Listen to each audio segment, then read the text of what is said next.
Ask George is brought to you by International Cricket Tours. ICT, a cricket travel specialist with decades of experience taking supporters all over the world. Get in touch with their expert team today to plan winter trips to the Caribbean, Pakistan, New Zealand, as well as the Women's Ashes. Love cricket? Love travel?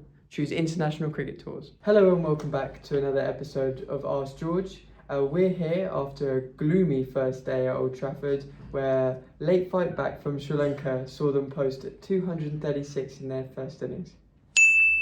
First question is from Dave Moore. Hi Mark, do you know an anagram of your name is Madame Croak? I didn't know this, and I'm really happy that I do know this now. Thank you, Dave. Great start, Dave. I haven't checked that one. Dave sent one in yesterday and he hadn't spelled my name correctly. If you add extra letters, it does make it easier. Oh. But so we haven't checked. You've let yourself down, Dave. Well, it's never been my strong point anyway. It could be a lot worse anyway, couldn't it? Jack Rule asks, should Sri Lanka reverse their batting order for the rest of the series? Go on. No, I think traditionally, it's tradition for Sri Lanka to start a test series slightly undercooked at the top order. I think Dimith in particular then tends to start slow and kind of builds himself into a match. So hopefully, when they go to bat again, it might not look so wrong. That I hope. Yeah, they should just bat better at the top of the order, clearly. Richard Pugh asks, this is a disappointing pitch for day one of a test, isn't it? I think disappointing is a good word. It's not a shocker. There was a shocking ball to Chandimal, really poor, kept terribly low, nothing he could have done about it, but it didn't happen very much. I'm not really sure it happened at all to that level again. So that's a disappointment, but I wouldn't go overboard on it. It did seem aberrational. What do you think? I actually don't think the pitch was as bad. I think the pitch kind of, in a way, the way it kind of panned out Sri Lanka in the end, is it, if you're a Sri Lanka fan like me, I went through all the emotions today, and I kind of think maybe I might rethink this time tomorrow. But I think, considering you want to get a result from a game, I don't think it was necessarily the worst pitch it could have been. And there is a scenario where there is a perfect pitch for English bowlers in these conditions, and that's what I most feared. We didn't quite get that. So I'm kind of okay with it. I think it's all right. I think it's tough for Chandimal. I mean, he did get. You never want to see one that takes any sort of level of skill out of the game. You know, it wasn't that it turned or anything. It just kept horribly low. And I expect the ground staff here are mortified by it. But it was pretty much a one-off for the rest of the day. You know, I think there are a lot of runs to be had out there, to be honest. Can I ask George a question about that ball in particular? Do you think England should have had a word with themselves with the umpire? You called it back. Yeah, I mean, you know, last year we saw them have moral victories. If they want to retain that kind of, the spirit of cricket lives in this country. No, that would be soft as. I hate that sort of soft cricket. I also thought it was pathetically soft when a batter was called out because another ball was about shoulder high. It's fine. It's the regulations suggest the umpires didn't get it wrong, but it's a soft rule, and it shouldn't be a soft game. What an opportunity it was for the New England captain to put his mark on it and call the Sri Lankan batter back. That would have made it just like some village cricket. That would have been horrible. Don't you think? Genuinely. No, genuinely I do think, but I think that the problem is when you look at, harking back to, I think it was almost a year ago now, it's Kerry thing, right? So when you have the furore around that, and then you look at little old Sri Lanka come down and something like that happens, and if you want to kind of maintain that you have these standards, you have these ethics, you have this morality around the way you play cricket, then it's got to be all encompassing, right? So I'm sure there's many people watching this at home thinking poor old Chandimal should still be out there batting. I mean, to be fair, I always said that was out last summer. Yeah. Johnny Bairstow is perhaps the only person in the world who doesn't still think it was out. I mean, even Joe Root's been asked this summer and said, you stay in. I can't remember exactly what he said, but basically you keep your feet in the ground. So it was basically Johnny Bairstow and Piers Morgan. If you're ever on the same side as Piers Morgan, take a look at yourself. Erica Morris asks, what is the root cause of England's difficulties bowling the tail out? We're making a positive into a negative there. They bowled the top order out quite quickly. And then, the ball in England does change. You see it in county cricket all the time. The Duke's ball gets a wee bit softer. It stops doing as much. It does get easier to bat, and also the batters dig in because they need to, because of the match situation. So there's quite a lot going on. Also today, they weren't able to bowl the quicker bowlers. You know, Mark would have been brought back. I don't know if people were watching, but it was quite dark here. So England opted to continue with the spinners. So a slightly misleading situation. You do have a point, of course, Erica, and you'll probably be better at, she's got a very good grasp of the stats and data on this stuff. But I'd say that England sometimes also get a wee bit impatient.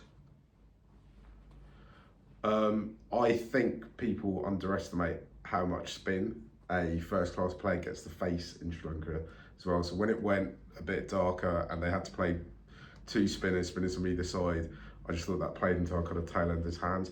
There's absolutely no way Mark would have cleaned them all up at the end. So, you know, Vishva and Asitha were just kind of batting for what felt like ages against balls they were very comfortable playing against. I did think from a Pope captaincy perspective, because I looked at the day like that, is I don't think there was much he did wrong. I looked at it, he had a clear plan, he bowled Bashir from one end, and he wanted to rotate the quicks from the other. That got taken out of his hands. I thought they bowled all right. They didn't, you know, it wasn't a case of them flying away with the run rate or anything. So I don't think England did particularly badly today, and they stuck to a plan. Yeah. Albeit had I agree with all that. So I don't have a massive issue with that. I thought Sri Lanka deserves some credit as well for getting stuck in. A question directed at you, Mark, from Erica again. What are the 3 positives Sri Lanka can take from today? They know what they've got to do tomorrow. I think they won't be messing about trying to figure out if their tail's going to keep on batting in the morning. They know got to arrive, got to take wickets.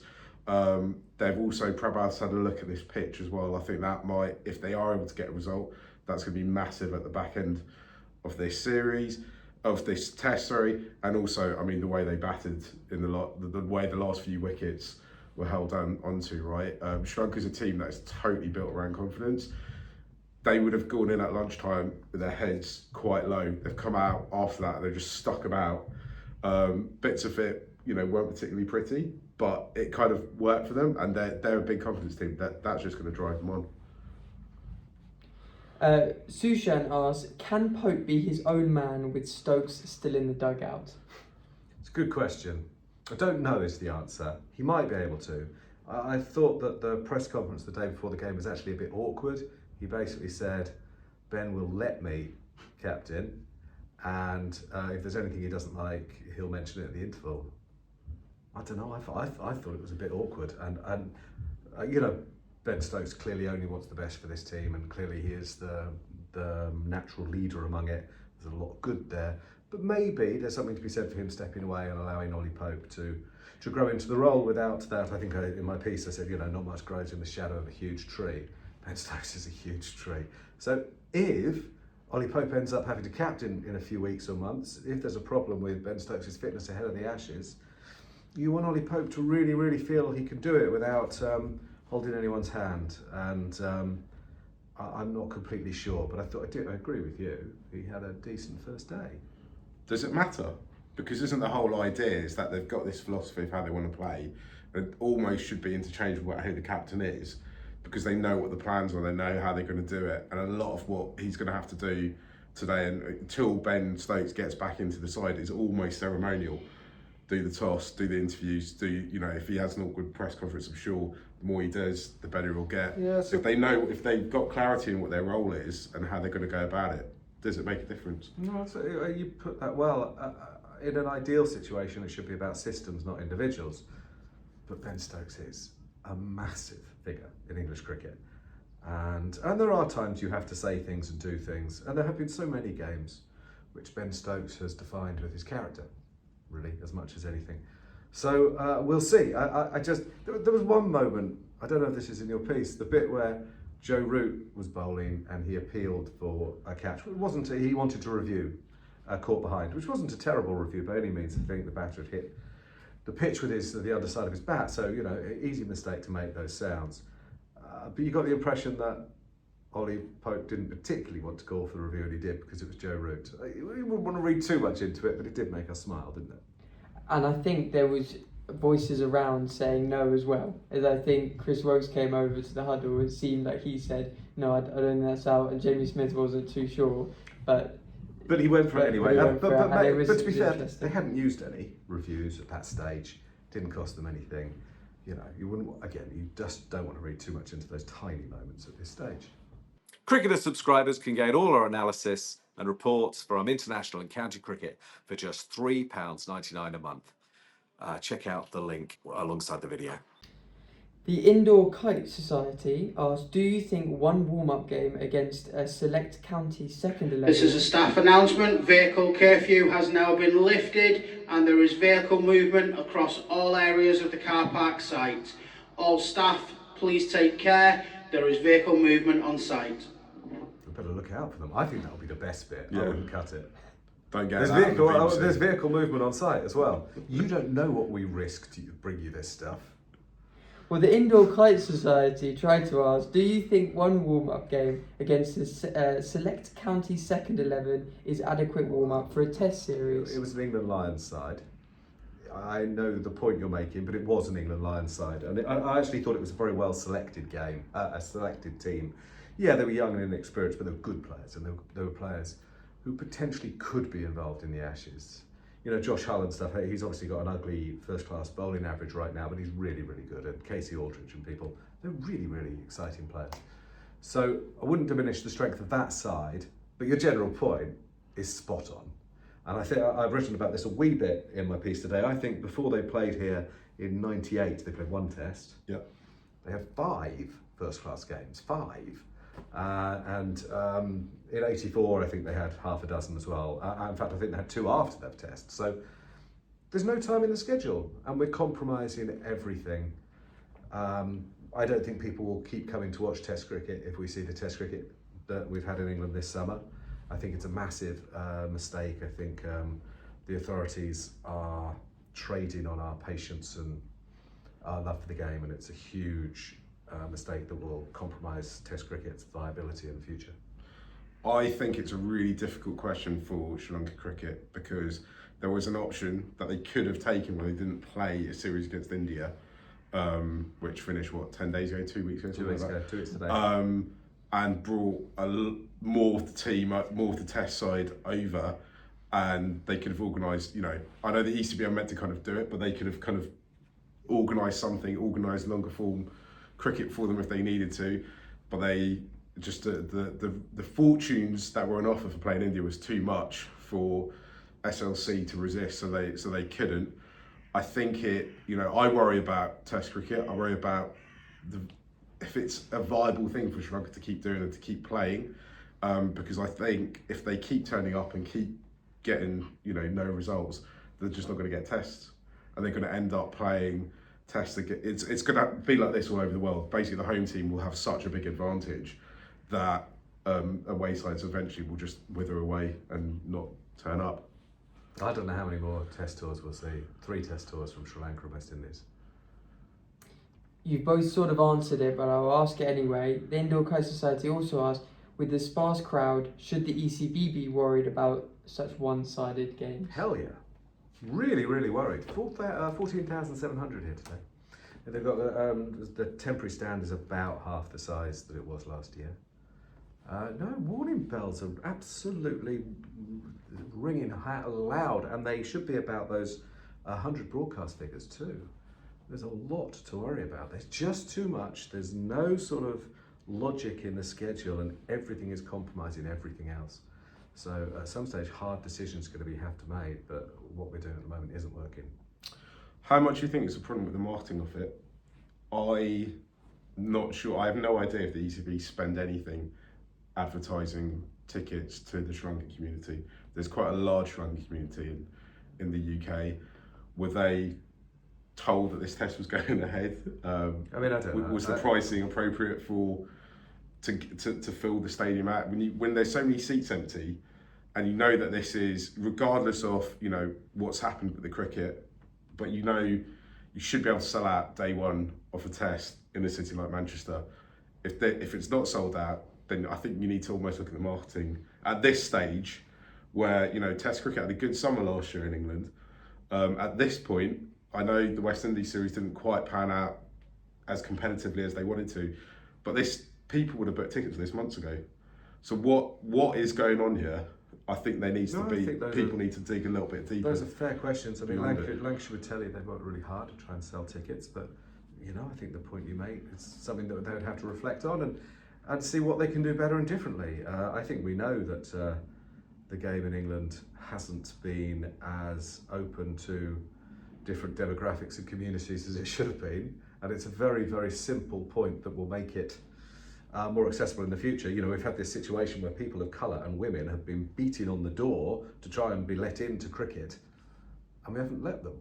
But now it's changing, but it's going to take a while, to build up, I guess, databases and all that sort of stuff. But what I would say is that maybe people made a judgment call, and maybe they were right. It wasn't great. It hasn't been great this summer. Let's be honest. I love cricket. It's not great what we're seeing. Sorry, it's not. But I'm actually genuinely optimistic that Sri Lanka will get better for the series. This is not the same as that West Indies lineup. The Sri Lanka batters are better than that. Their ceiling is much, much higher. I think there are 6 of this side who average over 40 in Test cricket. 7 now after Milan's. Right, yeah, nice. And the best of all of them is Kusal Mendes, who doesn't average 40. So, there is a high ceiling. They will get better, but they're not a bad side. They're a badly prepared side, and that's a very different thing. And the frustration might be that we get to the Oval and they're playing, the cricket that we know they're capable of. We have to make decisions. You have to prepare better. In the same way that you wouldn't expect to, get to the Olympics having only had one warm-up run a week before. It's the same. This is top-level sport. You've got to prepare better. It's not rocket science. I think the ECB kind of made a mistake with not trying to get some of those Sri Lankan players and West Indian players over playing county cricket the back end of last season and the beginning of this season. If you had Angelo play, when this season starts in May for a county side, and maybe they're going to have to change the rules so that... I don't know about that. I don't know what was coinciding with the Lankan Premier League, for example. Yeah, but obviously this year, I don't know. There's so many. Yeah. We know there's so many competing attractions, but what we're doing at the moment isn't working properly, and everything, including the economic model, has to change. Thank you very much for sending in your questions. We will be back tomorrow after day 2 at Old Trafford. If we make it through the car park, sounds like hell out there.